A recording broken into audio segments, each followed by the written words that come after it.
भगवान कृष्ण, जिनका जन्म धरती पर बुराई और अधर्म के नाश करने के लिए और शांति व धर्म की स्थापना करने के लिए हुआ था। भगवान कृष्ण ये चाहते थे कि जो भी व्यक्ति सत्य की राह पे चल रहा है उसे हमेशा जीत हासिल हो। इसी सत्य और धर्म की स्थापना के लिए भगवान कृष्ण ने महाभारत में 5 ऐसे छल किए जिसके कारण ही पांडव महाभारत का युद्ध जीत सके। तो इस वीडियो में भगवान कृष्ण द्वारा किए गए 5 ऐसे छल को बताने जा रहे हैं जिसने महाभारत युद्ध की काया पलट दी।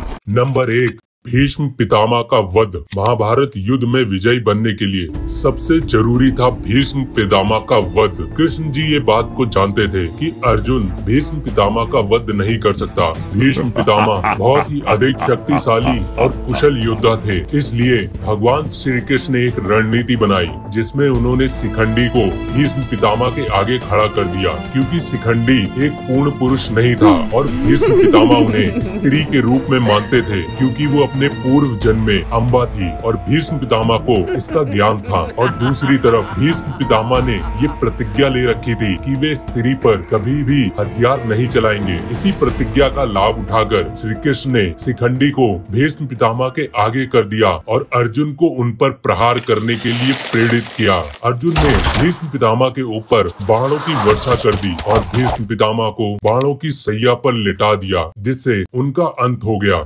नंबर 2, द्रोणाचार्य का वध। ये तो सभी को ज्ञात है कि द्रोणाचार्य सभी गुरुओं के गुरु थे, उन्हें हराना नामुमकिन था। ऐसे में उनका वध करना अर्जुन के आगे एक चुनौती थी। तो श्री कृष्ण ने इसके लिए भी एक रणनीति बनाई। उन्होंने युद्ध में मौजूद एक अश्वत्थामा नाम के हाथी को मरवा दिया और पूरे महाभारत में ये अफवाह फैला दी कि अश्वत्थामा मारा गया। अश्वत्थामा द्रोणाचार्य के पुत्र का भी नाम था और ये अफवाह सुनकर द्रोणाचार्य जी हताश होकर उन्होंने अपने धनुष बाण को त्याग दिया। और इसी अवसर का लाभ उठाकर भगवान श्री कृष्ण ने अर्जुन को आदेश दिया कि तुम इस अवसर का लाभ उठाओ और द्रोणाचार्य का वध कर दो। और अर्जुन ने ऐसा ही किया और द्रोणाचार्य की हत्या कर दी। नंबर 3, जयद्रथ की हत्या। जयद्रथ ने अभिमन्यु का वध कर दिया था, जिससे आहत होकर अर्जुन ने ये प्रतिज्ञा ली कि आज सूर्य ढलने से पहले ही मैं जयद्रथ का वध कर दूंगा और अन्यथा अपने प्राणों को त्याग दूंगा। श्री कृष्ण जी को ये ज्ञात था कि सूर्य अस्त से पहले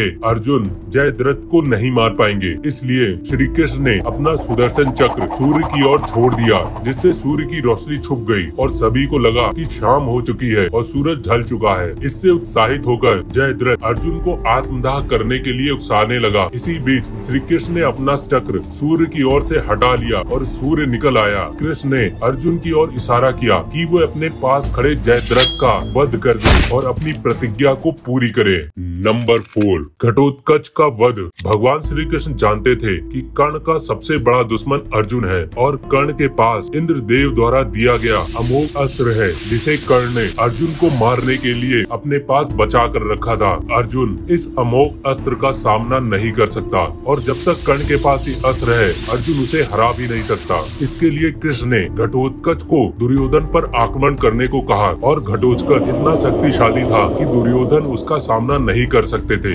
घटोत्कच दुर्योधन पर लगातार घातक प्रहार किए जा रहा था, जिससे दुर्योधन आहत होकर कर्ण से उसे मारने के लिए मदद मांगने लगे। तो कर्ण ने घटोत्कच के ऊपर कई अस्त्रों से प्रहार किए, लेकिन वे सभी विफल हो गए। तो अंत में कर्ण को अपने मित्र की प्राणों की रक्षा के लिए घटोत्कच के ऊपर इंद्र के द्वारा दिए गए अमोघ अस्त्र का प्रयोग करना पड़ा, जिससे घटोत्कच की मृत्यु हो गई और दुर्योधन की जान बची। और इस तरह श्री कृष्ण ने अर्जुन की भी जान बचाई। नंबर 5, कर्ण का वध। कर्ण का वध भी एक प्रकार का धोखा था। जब कर्ण रथ पर ऊपर था उनके रथ का पहिया धंस गया और जब कर्ण रथ के पहिए को जमीन से निकालने के लिए अपने अस्त्रों को रखकर जमीन पर उतरे, तब इस अवसर का लाभ उठाकर अर्जुन ने कर्ण के ऊपर अपने अस्त्रों से प्रहार किया, जिससे कर्ण मूर्छित होकर गिर पड़ा और उसकी मृत्यु हो गई। तो इस तरह कृष्ण जी ने 5 बार ऐसे छल किए जिसके कारण ही महाभारत का युद्ध पांडव जीत पाए।